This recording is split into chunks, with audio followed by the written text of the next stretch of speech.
Nunca fui el hijo preferido. No hizo falta que nadie lo dijera en voz alta.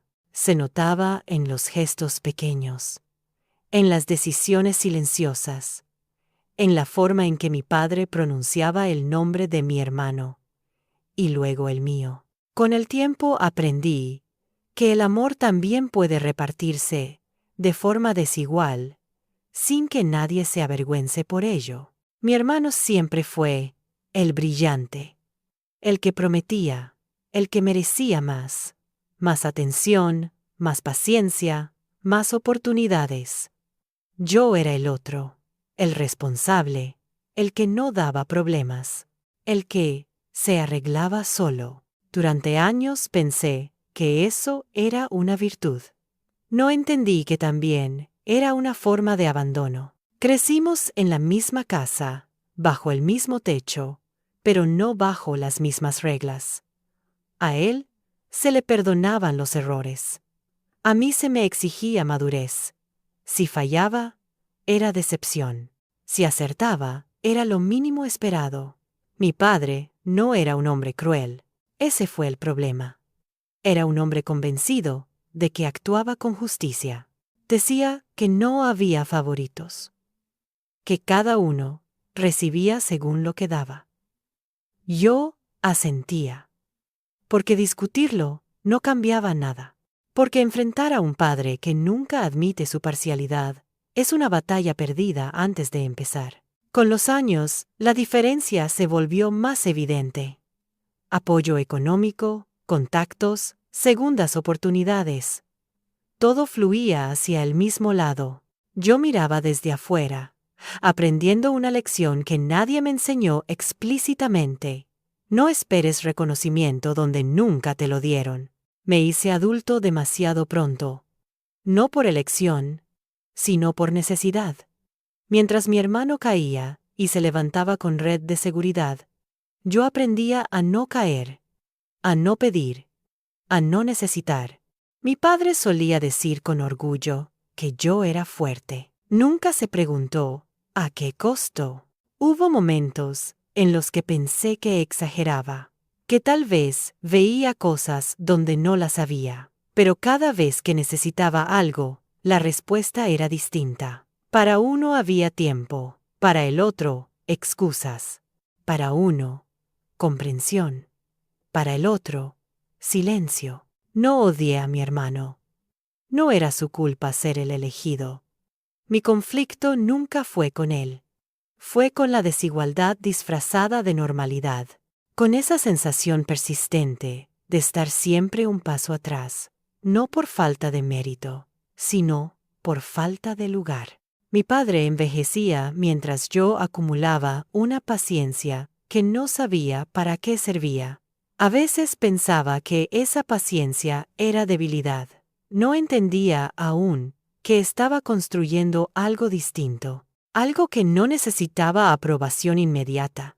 El día que comprendí que nunca iba a ser tratado igual, algo se acomodó dentro de mí. No fue tristeza, fue claridad.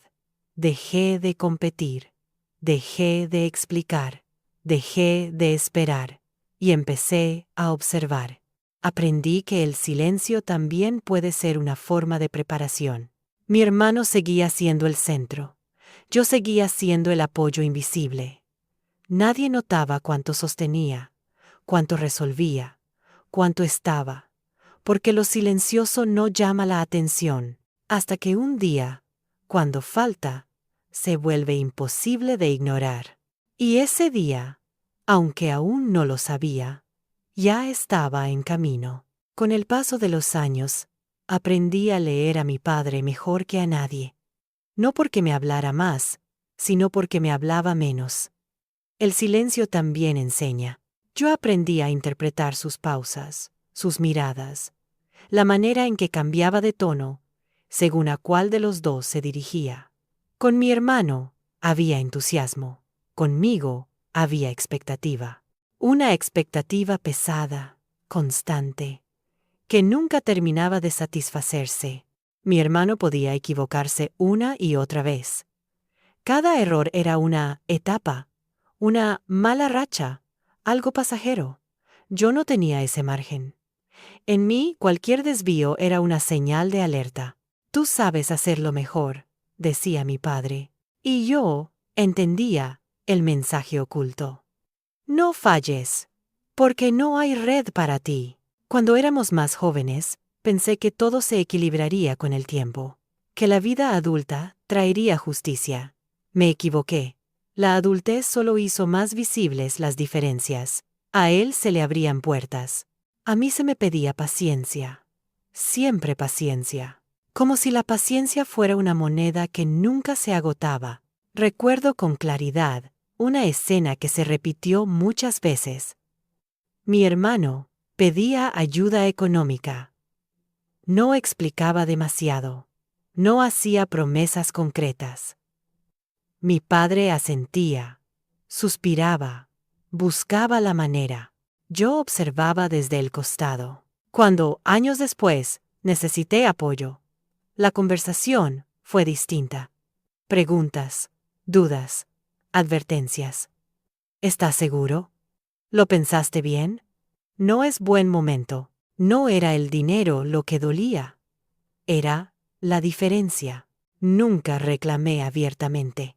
No porque no lo sintiera, sino porque entendí temprano que reclamar no cambiaba nada. Mi padre no se veía a sí mismo como injusto. Se veía como un hombre práctico, realista. En su lógica, yo era el fuerte, el que podía solo. Y a los fuertes no se les cuida, se les exige. Esa narrativa me acompañó durante décadas. Me convertí en alguien autosuficiente, sí, pero también en alguien acostumbrado a no pedir, a resolver en silencio, a sostener sin aplausos. Mientras tanto, mi hermano seguía orbitando alrededor de mi padre, cayendo y volviendo a levantarse con la misma mano extendida. No había gritos en nuestra casa. No había violencia evidente. Por eso tardé tanto en entender que la comparación constante también hiere. Que el favoritismo no necesita humillar para marcar. Basta con repetir, una y otra vez, quién merece más atención. Con los años empecé a notar algo más. Cuando mi hermano no estaba, yo ocupaba un lugar funcional, el que arreglaba, el que resolvía, el que estaba disponible. Pero apenas él reaparecía, yo volvía a desaparecer. Era como si mi presencia solo fuera necesaria en ausencia del favorito. Mi padre envejecía, su carácter se volvía más rígido, y el patrón no cambiaba. Al contrario, se intensificaba. Yo ya no esperaba reconocimiento, pero tampoco imaginaba hasta qué punto esa diferencia tendría consecuencias más adelante. Hubo un momento clave. Una enfermedad leve de mi padre, nada grave, pero suficiente para alterar el equilibrio. Mi hermano prometió estar.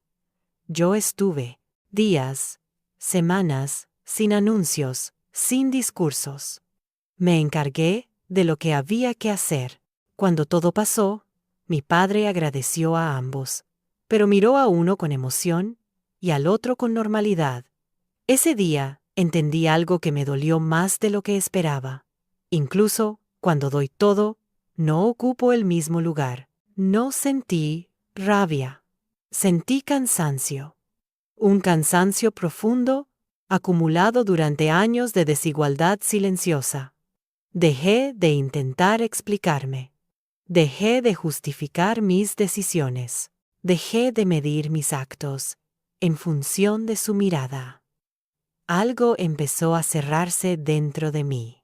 Mi hermano nunca fue consciente del todo. Vivía convencido de que el trato distinto era natural. Nunca lo confronté. No valía la pena. El problema no era él, era el sistema construido alrededor de él. Y ese sistema tenía un centro muy claro. Empecé a tomar distancia emocional. No física, todavía. Pero dejé de buscar validación. Dejé de esperar gestos que nunca llegaban. Observé. Escuché. Aprendí. Y sobre todo, guardé memoria, porque entendí que la memoria sería importante más adelante.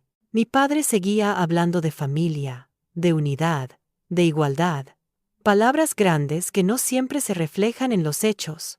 Yo asentía, como siempre, pero por dentro ya no creía, no porque fuera cínico, sino porque había visto demasiado. Fue en esa etapa, cuando comprendí que algunas injusticias no se corrigen discutiéndolas, se corrigen cambiando el lugar desde donde uno se relaciona con ellas. Yo estaba dejando de ser el hijo que espera y empezando a convertirme en el hombre que observa.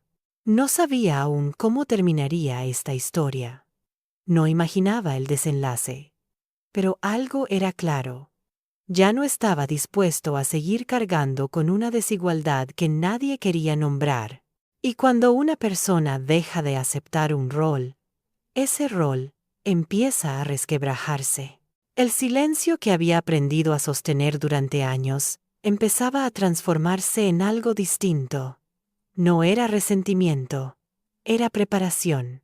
Porque hay silencios que no son sumisión, son espera. Con el tiempo, dejé de sorprenderme. La sorpresa es una forma de esperanza.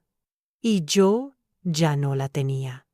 Sabía exactamente qué esperar de cada gesto, de cada decisión, de cada conversación. Esa previsibilidad no me daba paz, pero sí claridad.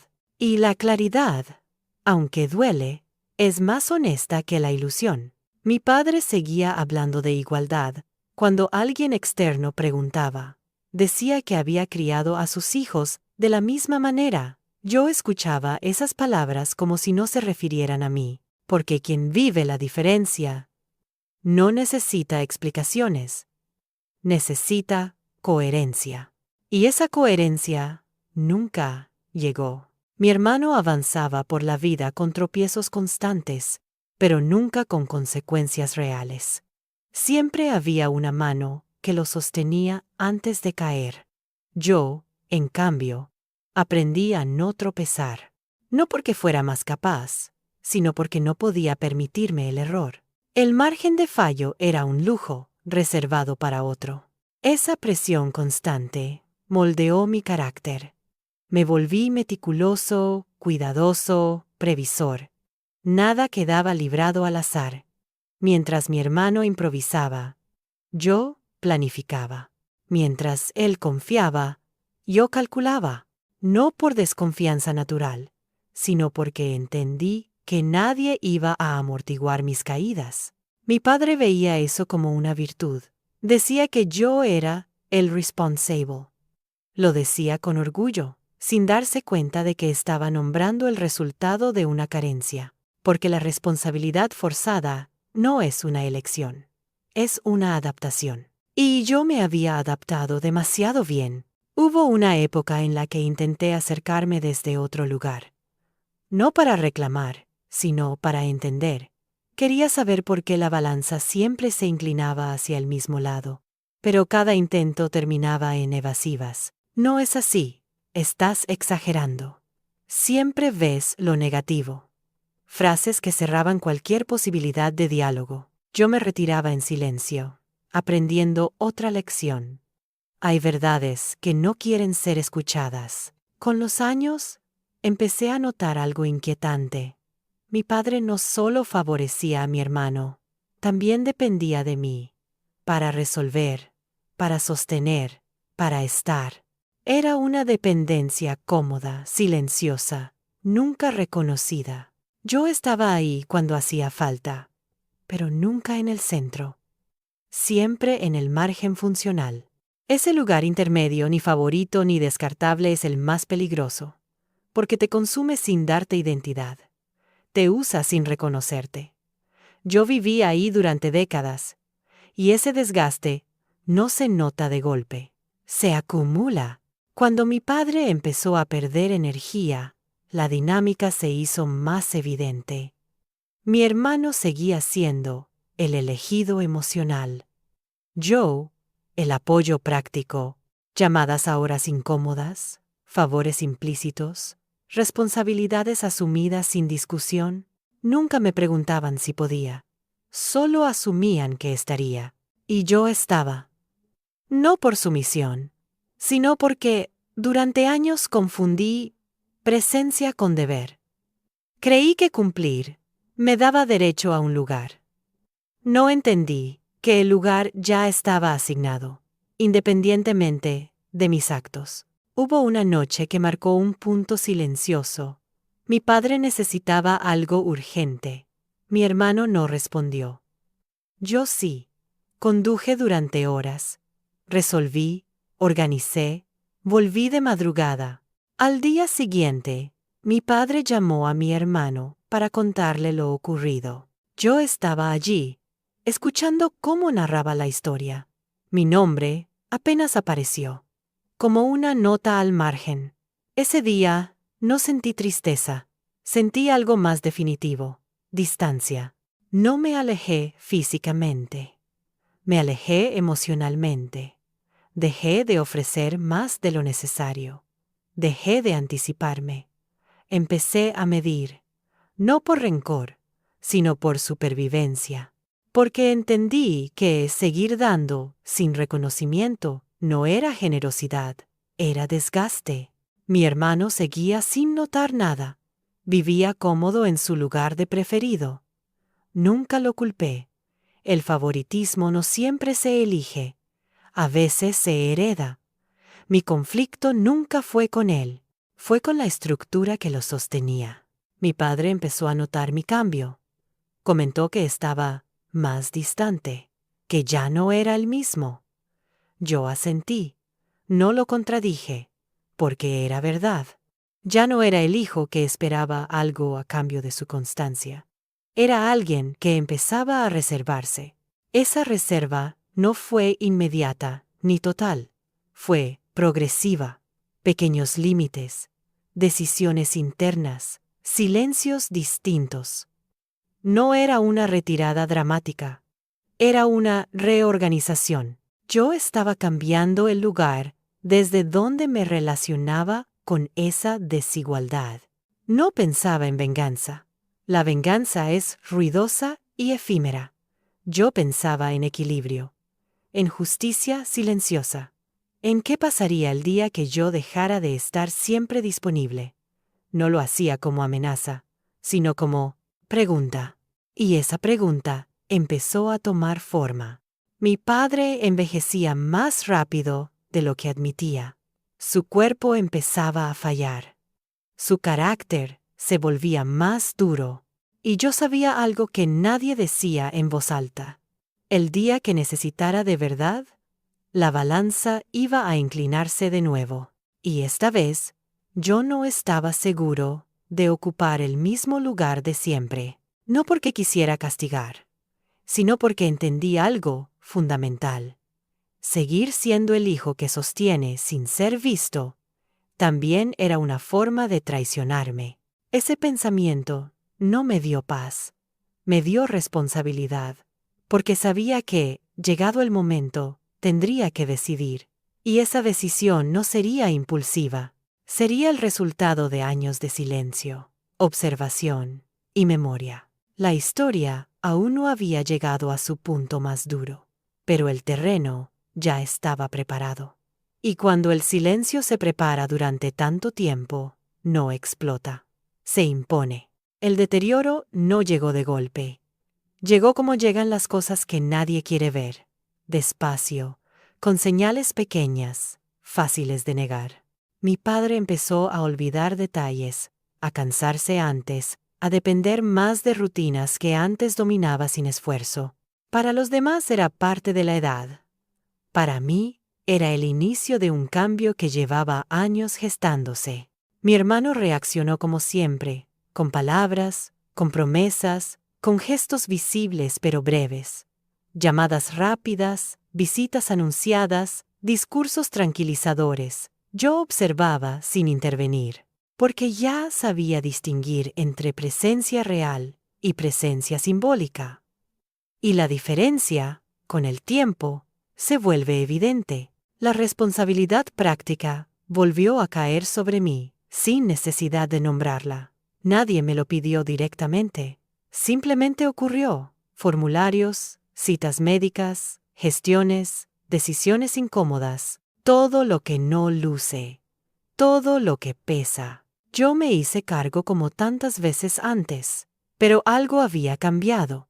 Ya no lo hacía desde la expectativa, lo hacía desde la conciencia. Mi padre empezó a depender de mí de una forma más explícita. Llamadas a cualquier hora, preguntas repetidas, inseguridad. Yo respondía con corrección, sin reproches. No necesitaba reprochar. La realidad hablaba sola. Mientras tanto, mi hermano seguía ocupando el espacio emocional privilegiado. Visitas cortas pero intensas, abrazos, palabras que tranquilizan, y luego ausencia. Durante un tiempo, intenté mantener el equilibrio. No quería ser injusto. No quería convertirme en lo que siempre había cuestionado, pero entendí algo importante. La justicia no consiste en seguir cargando con todo para que nada cambie. A veces consiste en dejar que las consecuencias aparezcan. Mi padre empezó a notarlo, no de inmediato, pero sí con una inquietud creciente. Comentó que yo ya no estaba tan disponible. Lo dijo sin enojo, como quien constata un cambio inesperado. Yo asentí. No expliqué. Porque explicar habría sido volver a justificarme, y yo ya no necesitaba hacerlo. La relación entre mi padre y mi hermano se volvió más exigente. Ya no bastaban las palabras. Empezaron los roces, las frustraciones, los reclamos velados. Mi hermano no sabía sostener lo cotidiano. Nunca había tenido que hacerlo. Y ahora, cuando se esperaba algo más que entusiasmo, se mostraba incómodo. Mi padre, por primera vez, empezó a comparar. No de forma consciente, pero sí inevitable. Empezó a notar quién estaba y quién decía que estaría, quién resolvía y quién opinaba. Ese descubrimiento no fue inmediato ni fácil para él, porque implicaba revisar una narrativa de décadas, y revisar eso duele. Yo no celebré ese cambio. No sentí satisfacción. Sentí algo más sobrio, confirmación. Todo lo que había observado durante años empezaba a alinearse. No porque yo hiciera algo extraordinario, sino porque dejé de sostener lo insostenible. Hubo una escena que marcó un punto silencioso.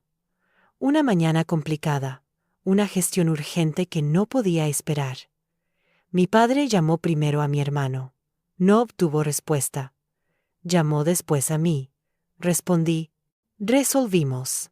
Al final del día, me miró con una mezcla de sorpresa y algo parecido a vergüenza. No dijo nada, pero ese silencio fue distinto a los anteriores. Por primera vez, sentí que me veía. No como el hijo responsable que siempre está, sino como alguien que había sido dado por sentado. Ese reconocimiento tardío no me produjo alivio. Llegaba demasiado tarde para cambiar lo esencial, pero sí confirmó algo. El favoritismo no resiste la realidad prolongada. Mi hermano empezó a mostrarse a la defensiva. Notaba el cambio de clima, aunque no entendía del todo por qué. Hacía comentarios irónicos, minimizaba situaciones, se excusaba. Yo no entré en ese juego. Mi silencio ya no era pasivo, era una elección. Mi padre, por su parte, empezó a exigirle más. Y eso generó tensión. Porque quien nunca fue exigido, no aprende a sostener la exigencia de adulto. Yo veía esa dinámica con claridad. No desde la superioridad, sino desde la experiencia. Yo había vivido bajo esa presión toda mi vida. En medio de ese reacomodamiento, algo se rompió definitivamente dentro de mí. Entendí que no podía seguir ocupando el lugar del hijo que repara sin ser reparado, que seguir ahí era perpetuar una desigualdad que ya no necesitaba pruebas. Decidí entonces algo simple pero profundo. Solo haría lo que pudiera hacer sin desaparecer. Ese límite no fue anunciado. No fue negociado. Simplemente se aplicó. Dejé de anticiparme. Dejé de asumir responsabilidades que nadie pedía explícitamente. Dejé de cubrir ausencias ajenas. Y cada una de esas decisiones, pequeñas pero constantes, empezó a cambiar el sistema. Mi padre reaccionó con desconcierto, no con enojo, con desconcierto, porque no entendía qué estaba pasando. Solo sentía que algo ya no funcionaba como antes. Y tenía razón, ya no funcionaba, porque el engranaje principal había dejado de girar en silencio. Yo seguí presente. No desaparecí, pero ya no sostenía todo. Y esa diferencia, aunque sutil, fue devastadora para una estructura construida sobre mi disponibilidad permanente. No pensaba en venganza, pensaba en equilibrio, en permitir que cada uno ocupara el lugar que realmente había elegido. Mi hermano eligió ser el favorito. Yo había sido empujado a ser el sostén. Ahora, por primera vez, cada rol iba a ser puesto a prueba. Mi padre empezó a enfermar con más frecuencia. No de gravedad extrema, pero lo suficiente como para evidenciar la fragilidad. Y yo sabía que el momento decisivo se acercaba. No lo deseaba, no lo buscaba, pero estaba preparado.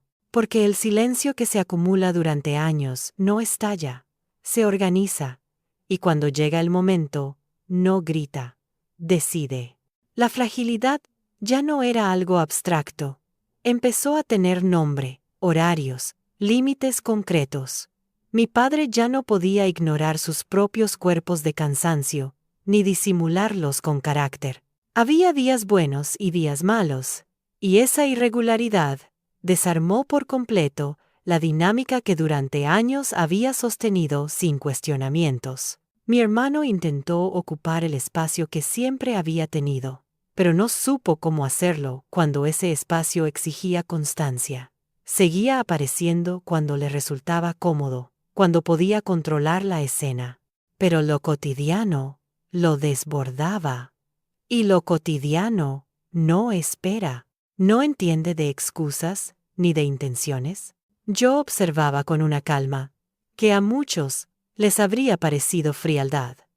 No era frialdad, era distancia consciente. Durante años había reaccionado de inmediato ante cada necesidad, incluso antes de que se formulara. Ahora escuchaba, evaluaba y respondía solo cuando realmente podía. Ese cambio, aunque silencioso, alteró todo el sistema. Mi padre empezó a hacerme preguntas distintas. Ya no eran órdenes implícitas ni suposiciones. Eran preguntas reales. ¿Podrías? ¿Te parece? ¿Estás disponible? Escuchar esas palabras me produjo una sensación ambigua. Parte de mí reconocía el cambio. Otra parte sabía que llegaba tarde, no porque yo guardara rencor, sino porque el desgaste acumulado no se borra con un ajuste tardío. Hubo una tarde particularmente reveladora. Una cita médica importante. Un trámite complejo. Tiempos ajustados. Mi padre llamó primero a mi hermano. Esta vez lo supe. Escuché la conversación a distancia. Mi hermano prometió estar, como tantas otras veces. No llegó. El tiempo pasó. El problema creció. Finalmente, mi padre me llamó. Respondí, pero no salí corriendo. Le dije que podía ayudar más tarde. No en ese momento. No mentí. No exageré. Simplemente no reorganicé mi vida para cubrir una ausencia que ya no me correspondía compensar.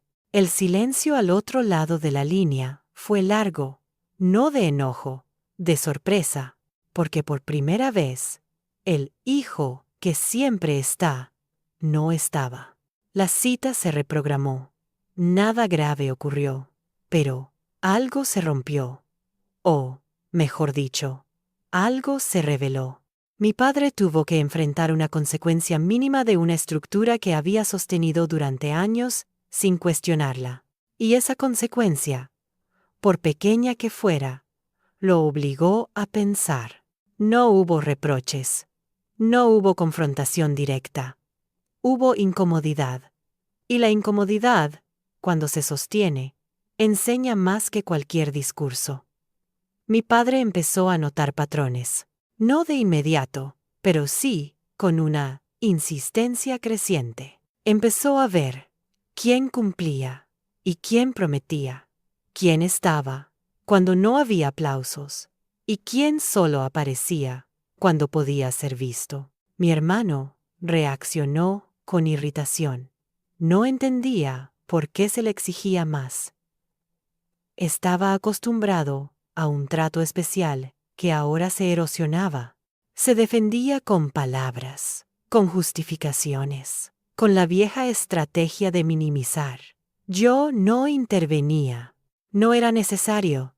La realidad estaba haciendo el trabajo. En medio de ese reacomodamiento, yo tomé una decisión interna importante.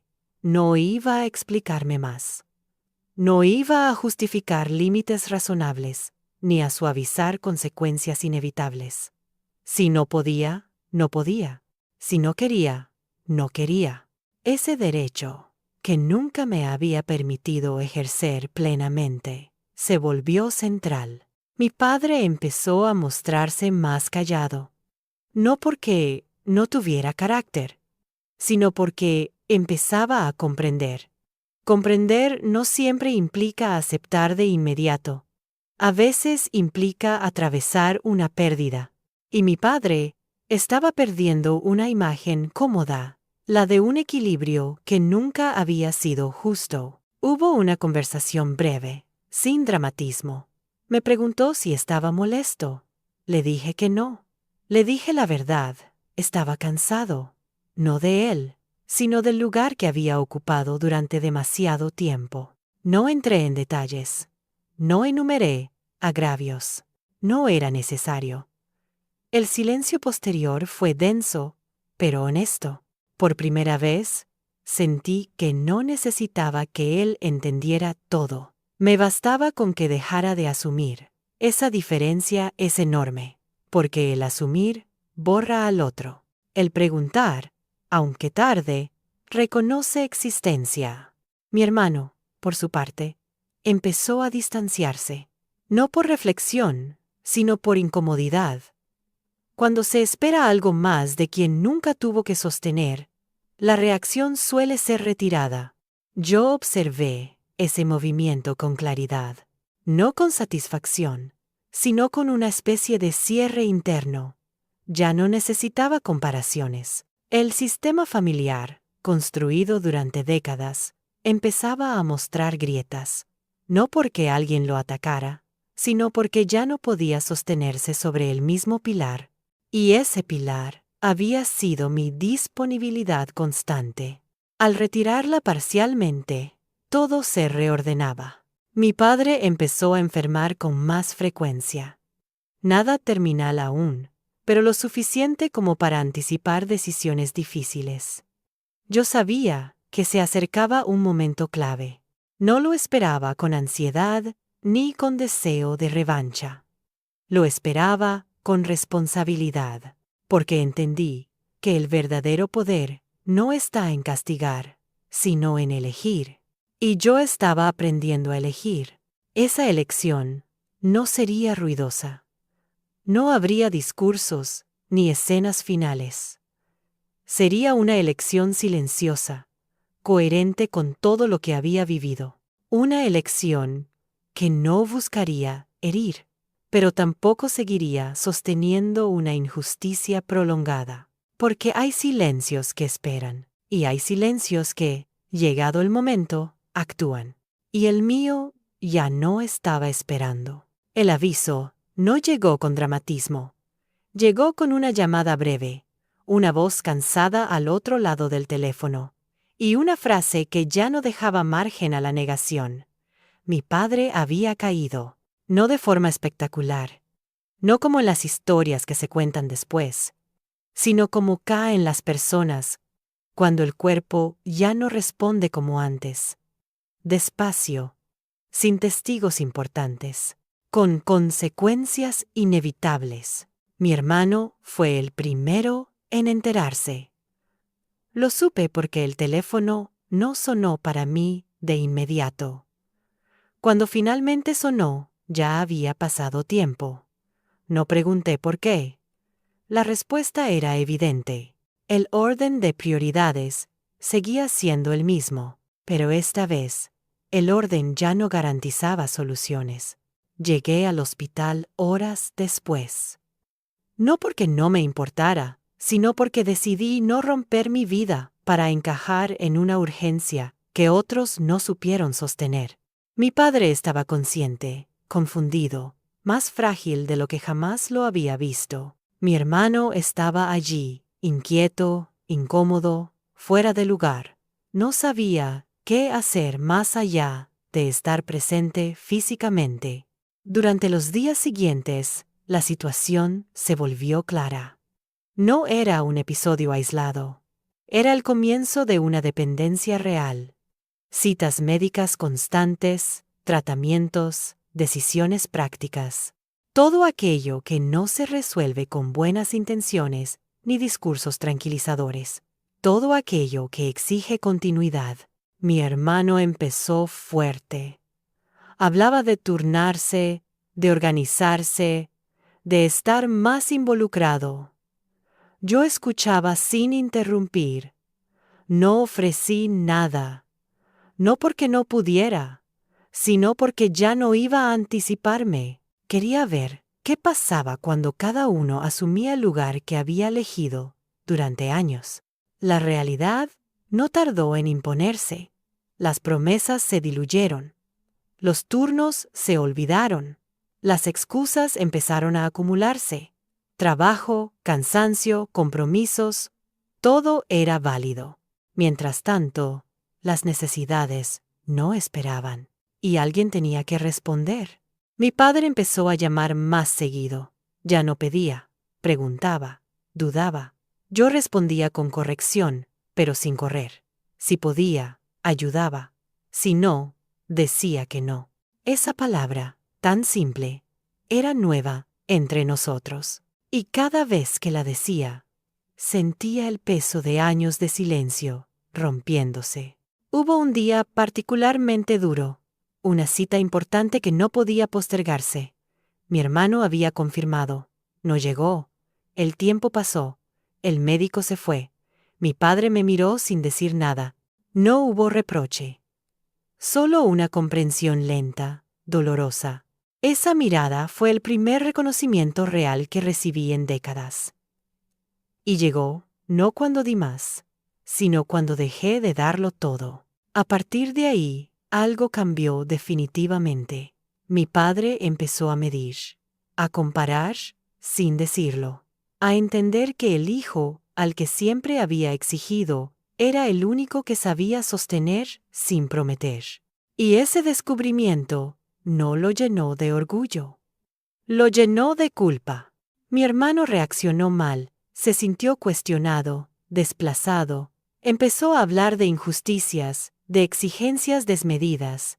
Yo escuché en silencio, no entré en discusiones, no necesitaba defenderme. Los hechos estaban ahí, repetidos, visibles. La relación entre nosotros se tensó, no por conflicto abierto, sino por la imposibilidad de seguir fingiendo.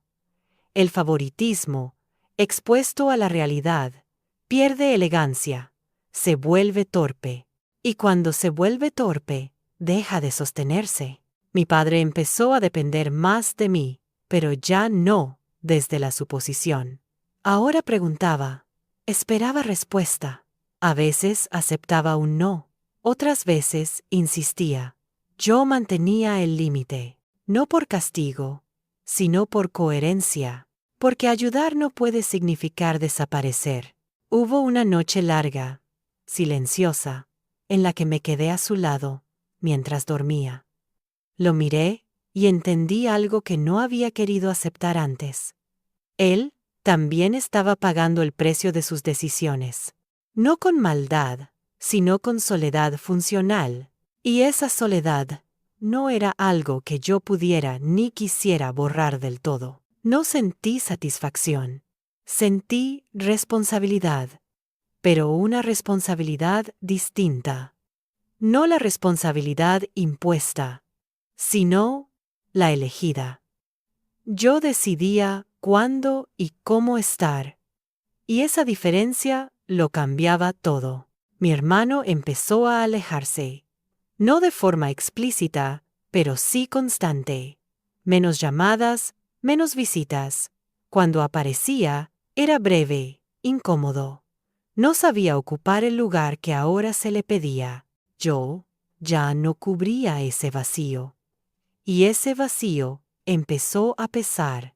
Mi padre, por primera vez, me pidió disculpas. No con grandes palabras. Con una frase torpe, incompleta. Tal vez esperé demasiado de ti. No era una confesión total. No era justicia poética. Pero era real. Y llegó, no porque yo exigiera, sino porque dejé de sostener lo injusto. Ese fue el verdadero inicio de la venganza silenciosa. No porque yo buscara herir, sino porque permití que la realidad hablara sin mi intervención constante. Dejé de ser el amortiguador. Dejé de suavizar consecuencias. Y las consecuencias, cuando aparecen, enseñan. Sabía que el proceso no había terminado, que aún quedaban decisiones difíciles, finales abiertos, posibles pérdidas, pero también sabía algo con absoluta claridad. Ya no era el hijo invisible, no porque gritara, sino porque había aprendido a retirarme del lugar donde me consumían. Y cuando uno se retira con coherencia, el sistema entero tiene que reorganizarse. No todos sobreviven a ese cambio. Pero yo ya no estaba dispuesto a ser quien se sacrifica para que nada cambie. El cambio no se manifestó con una gran escena ni con palabras definitivas. Se manifestó en la rutina, en lo que dejó de suceder, en lo que ya no se daba por hecho. Durante años, yo había sido la pieza que mantenía todo en funcionamiento, sin hacer ruido. Al retirarme parcialmente, el engranaje empezó a crujir. Y ese crujido era imposible de ignorar. Mi padre comenzó a organizar sus días de otra manera. Ya no asumía mi disponibilidad automática. Preguntaba con antelación, anotaba horarios, se preparaba para un no. Ese simple acto revelaba algo profundo. Por primera vez, estaba adaptándose a mí, y no al revés. No era un gesto heroico, ni una transformación repentina. Era una adaptación forzada por la realidad. Mi hermano, en cambio, reaccionó de forma distinta. Su presencia se volvió esporádica, calculada. Aparecía cuando la situación estaba controlada, o cuando podía mostrarse útil sin comprometerse demasiado. Yo observaba ese movimiento con claridad. No con desprecio, sino con una comprensión amarga. No todos saben estar cuando el favor se convierte en responsabilidad. Hubo un momento especialmente revelador. Una decisión importante debía tomarse. Una de esas que no admiten postergaciones ni discursos tranquilizadores. Mi padre pidió que estuviéramos los dos. Mi hermano llegó tarde. Yo ya estaba allí. No dije nada. No marqué la diferencia.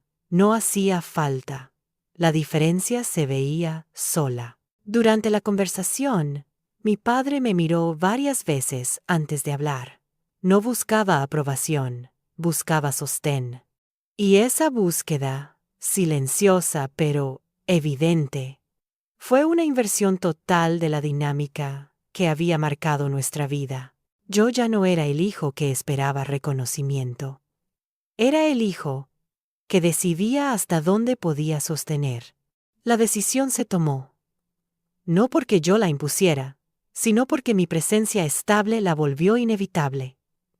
Mi hermano asentía, pero su incomodidad era visible. No estaba acostumbrado a decisiones que no giraran a su alrededor, y ese desplazamiento, aunque sutil, marcó una herida en su orgullo. A partir de ese día, la distancia entre nosotros se hizo más clara. No hubo pelea, ni reproches abiertos. Simplemente, dejamos de compartir espacios innecesarios. Cada uno ocupó el lugar que podía sostener. Y ese reparto, por primera vez, fue honesto. Mi padre empezó a hablar menos y a observar más. A veces, en silencio, parecía repasar escenas pasadas. Yo no intervenía. No era mi tarea explicar lo que él empezaba a comprender. La comprensión verdadera no se impone. Se alcanza cuando ya no se puede negar. En una de esas tardes largas, me dijo algo que nunca pensé escuchar. No fue una disculpa directa, ni una confesión completa. Fue una frase simple, casi tímida. Siempre pensé que tú no me necesitabas. Esa frase contenía décadas de decisiones equivocadas. Yo no respondí de inmediato.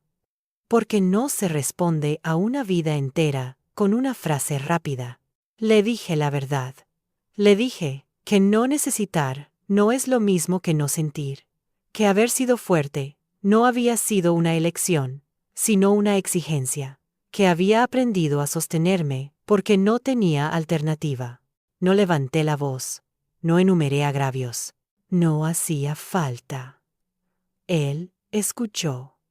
Y ese escuchar fue, en sí mismo, una forma tardía de justicia. Mi hermano no estuvo presente en esa conversación. Tal vez fue mejor así. No todo tiene que ser compartido. Algunas verdades necesitan intimidad para no convertirse en espectáculo. Yo no buscaba redención familiar. Buscaba cierre interno. Con el paso de las semanas, la rutina se estabilizó en una forma nueva. Yo seguía presente, pero ya no invisible. Elegía cuándo estar y cuándo no. Mi padre respetaba esos límites, aunque a veces le costara. Mi hermano aparecía cada vez menos, no por castigo, sino porque el lugar cómodo ya no existía. Sentí, por primera vez, que no estaba esperando nada, ni reconocimiento, ni disculpas, ni compensaciones. Esa ausencia de expectativa fue liberadora, porque durante años había vivido atado a la esperanza de ser visto. Ahora, simplemente era. La venganza silenciosa no es una explosión, es una retirada consciente. Es dejar de sostener una estructura injusta para que se vea tal como es. Yo no quité nada, no reclamé nada. Simplemente dejé de dar lo que siempre había dado sin condiciones. Y el resultado fue inevitable. Mi padre envejecía con una lucidez nueva. No más justa, tal vez, pero sí más honesta. Yo lo acompañaba desde un lugar distinto, no como el hijo que se sacrifica, sino como el hombre que elige. Esa diferencia, aunque sutil, cambió todo. Hubo noches en las que pensé en lo que habría pasado si hubiera seguido como antes. Si hubiera continuado amortiguando ausencias, resolviendo en silencio, esperando reconocimiento. La respuesta siempre era la misma. Me habría perdido a mí mismo. Y esa pérdida habría sido irreparable. No sentí triunfo. Sentí coherencia. Sentí que, por fin, mi vida interna y mi vida externa estaban alineadas. Que ya no actuaba desde la herida, sino desde la conciencia. Y esa conciencia no necesitaba gritar para imponerse. Sabía que aún quedaban capítulos por cerrar. Decisiones finales, herencias emocionales, silencios definitivos. Pero también sabía algo con absoluta claridad. Ya no volvería a ocupar el lugar del hijo que sostiene para que otros no cambien. El equilibrio se había roto. Y por primera vez, no fui yo quien lo sostuvo. El tiempo empezó a adquirir un peso distinto. Ya no avanzaba como antes, con la ilusión de que todo podía corregirse más adelante. Ahora, cada día, parecía cargar con una decisión implícita, con una consecuencia que ya no podía aplazarse. Mi padre lo sentía, yo lo sentía. Incluso mi hermano, aunque no lo admitiera, empezaba a percibirlo. La salud de mi padre se volvió frágil de una manera más evidente. No era una emergencia constante, pero sí una presencia permanente. Medicamentos, controles, cansancio acumulado. La vida empezó a organizarse alrededor de esa fragilidad. Y en ese nuevo orden, cada uno ocupó el lugar que realmente podía sostener. Yo seguía presente, pero ya no disponible de forma automática. Respondía cuando podía, no cuando se esperaba. Esa diferencia, aunque pequeña en apariencia, cambió la dinámica por completo. Mi padre empezó a planificar, contando con límites, y esa planificación, por primera vez, incluía la posibilidad de que yo no estuviera. Mi hermano apareció menos. Cuando lo hacía, era evidente que no sabía cómo encajar en ese nuevo escenario. Su presencia estaba llena de palabras, pero vacía de continuidad. Prometía volver, prometía ayudar más, prometía organizarse. Las promesas ya no tenían peso. La realidad las había desgastado. Hubo una discusión breve, casi inevitable. No fue un enfrentamiento directo, sino una acumulación de silencios que finalmente se rompieron. Mi hermano habló de injusticia, de carga desigual, de expectativas exageradas. Yo escuché, sin interrumpir. Cuando terminó, le dije algo simple. Nadie le había exigido durante años lo que a mí se me había exigido desde siempre. No levanté la voz. No reclamé nada. Solo nombré la diferencia. Esa diferencia, una vez dicha, no pudo volver a ocultarse. Mi hermano se quedó en silencio. No porque aceptara, sino porque no tenía argumentos. El favoritismo funciona mientras no se nombra. Cuando se nombra, se vuelve incómodo. Mi padre presenció esa escena con una mezcla de cansancio y lucidez. No intervino, no defendió, no corrigió. Ese silencio fue más elocuente que cualquier discurso. Era el silencio de alguien que ya no podía sostener una narrativa que se le había caído encima. A partir de ese momento, las decisiones empezaron a tomar otra forma. Pequeñas decisiones, administrativas, prácticas, cambios en rutinas, en documentos, en responsabilidades, nada espectacular. Pero cada ajuste iba marcando una dirección clara. Una dirección que no favorecía a quien había sido favorecido durante años, sino a quien había sostenido sin ser visto. Yo no impulsé esos cambios. No los pedí. Simplemente dejé de interferir. Dejé que mi padre decidiera desde la experiencia acumulada y no desde la costumbre. Y esas decisiones, aunque tardías, empezaron a corregir una desigualdad que nunca se había discutido. Mi hermano reaccionó con distancia, no con reflexión. La distancia fue su forma de proteger una imagen que ya no podía sostenerse. Se volvió un visitante ocasional, incómodo, casi ajeno. Yo no intenté retenerlo. No era mi tarea reconstruir un vínculo que nunca fue equilibrado. Mi relación con mi padre se volvió más sobria. Menos palabras, más hechos. No hablábamos del pasado. No hacía falta. El presente era suficientemente claro. Yo estaba, pero desde un lugar elegido. Él lo aceptaba. A veces con dificultad. A veces con gratitud silenciosa. Hubo una tarde especialmente significativa. Estábamos sentados sin hablar, compartiendo un cansancio que ya no necesitaba explicación. Mi padre dijo algo que cerró muchas cosas dentro de mí. Nunca pensé que el silencio también podía enseñar. No supe si se refería a sí mismo o a mí.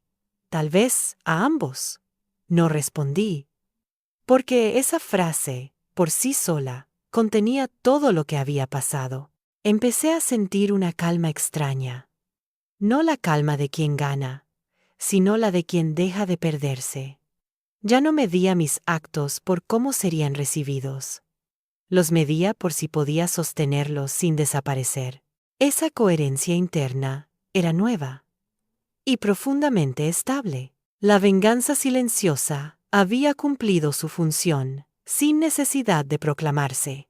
No había humillación, no había revancha explícita. Solo había una redistribución inevitable de roles.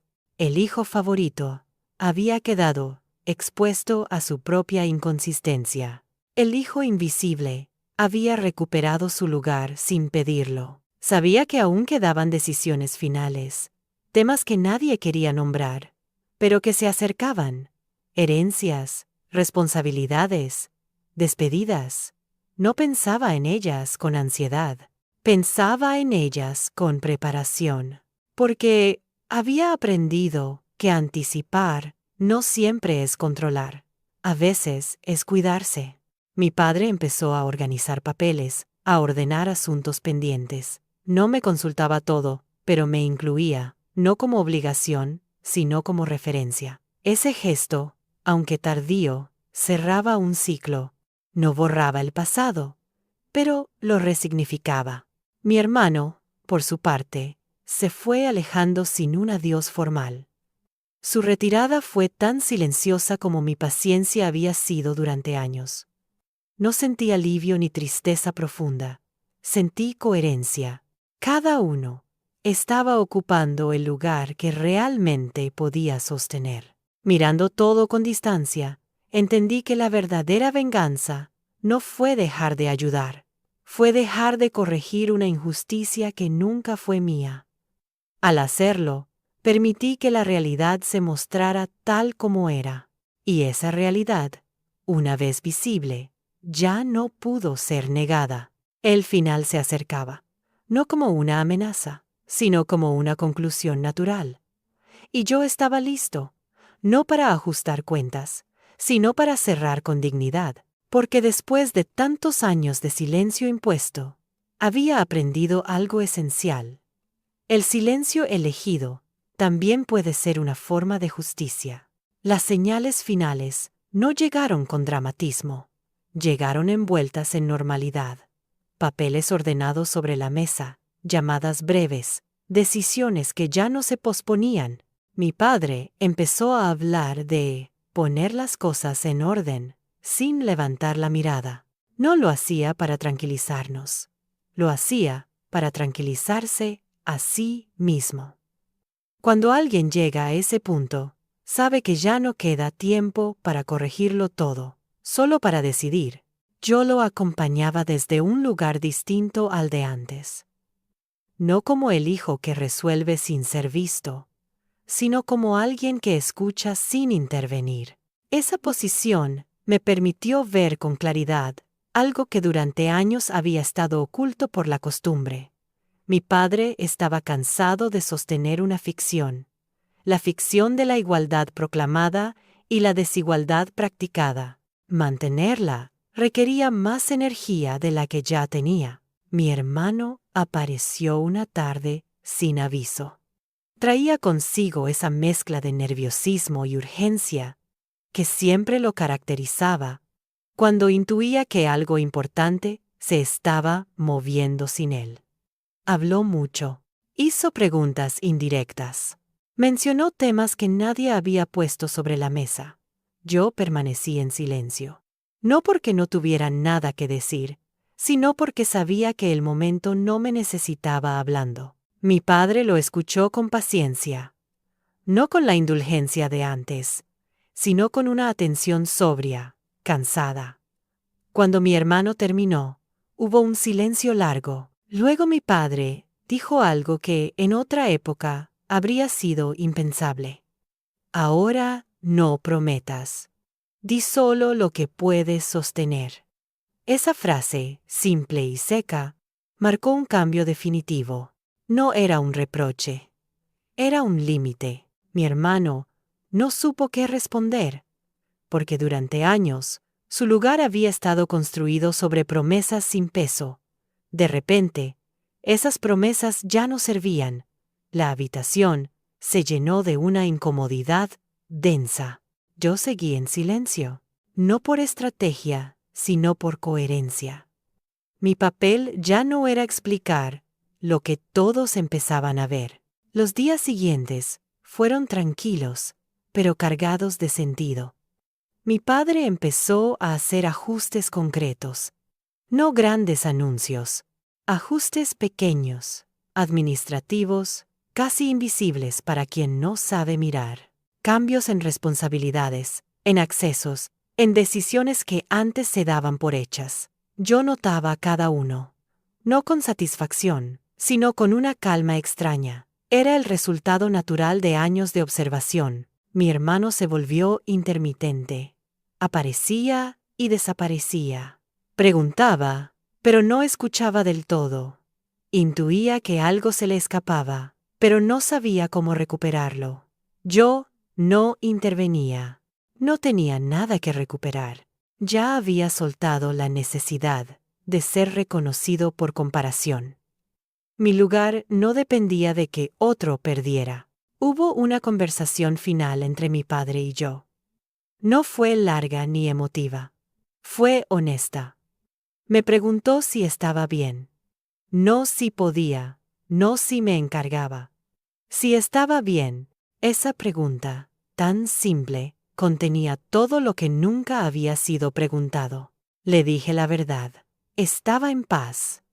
No porque todo hubiera sido justo, sino porque ya no estaba sosteniendo lo injusto. Mi padre asintió. No pidió perdón explícito. No hizo confesiones completas. Pero dijo algo que cerró definitivamente una etapa. Hiciste más de lo que te correspondía. Esa frase no reparaba el pasado, pero lo reconocía. Y ese reconocimiento, aunque tardío, fue suficiente para que yo dejara de cargar con lo que no me pertenecía.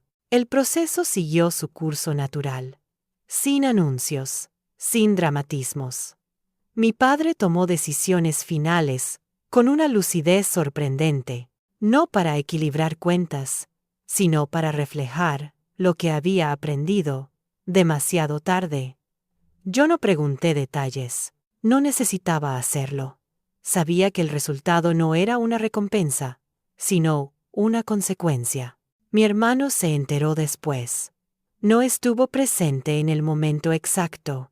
Tal vez fue mejor así. Algunas verdades no necesitan audiencia. Su reacción fue silenciosa, distante. No hubo confrontación. No la necesitábamos. El desenlace no estaba en una discusión, sino en la realidad que ya no podía revertirse. Yo no sentí triunfo, sentí cierre.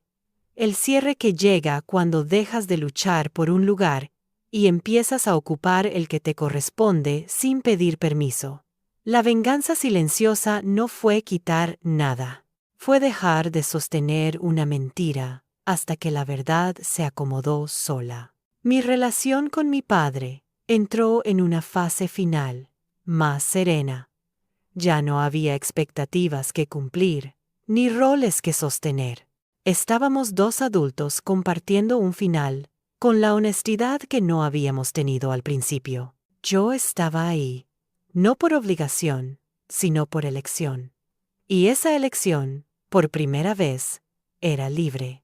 Mirando todo con distancia, entendí que el favoritismo no destruye de golpe, desgasta lentamente, y que el hijo que aprende a sostener sin ser visto, también aprende, algún día, a retirarse con dignidad.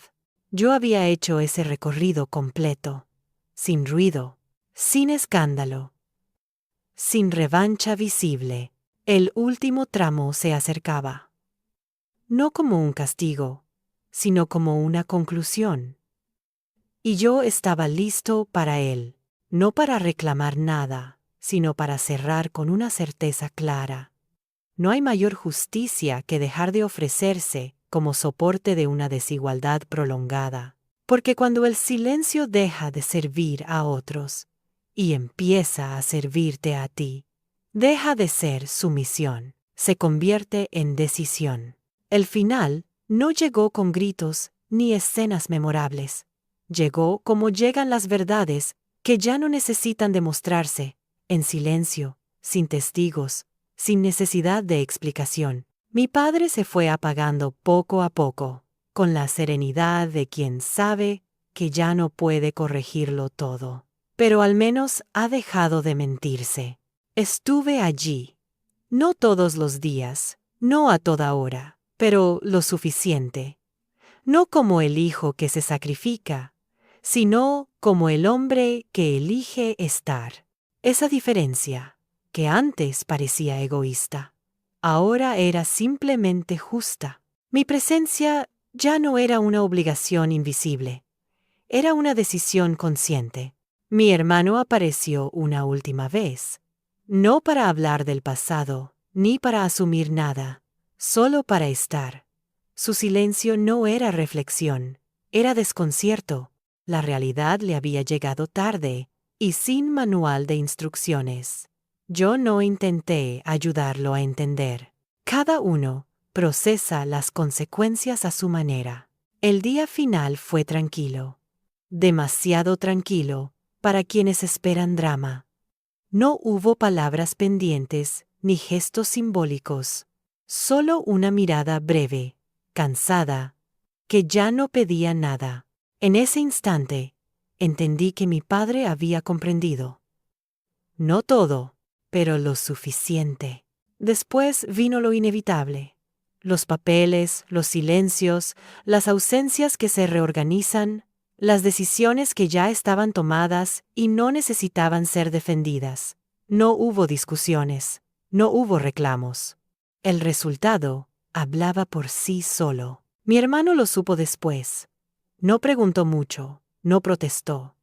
Tal vez porque en el fondo entendía que no había sido una injusticia repentina, sino una consecuencia acumulada. El favoritismo no garantiza nada cuando llega el momento de sostener, y él nunca había aprendido a hacerlo. Yo no celebré. No sentí victoria.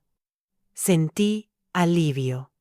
El alivio de haber salido entero de una historia que durante años me había exigido desaparecer.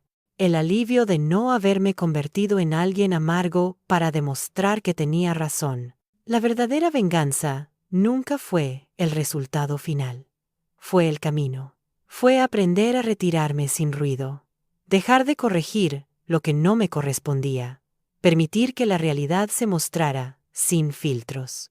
Y aceptar que no todos los vínculos están hechos para ser salvados. Hoy vivo con una calma distinta.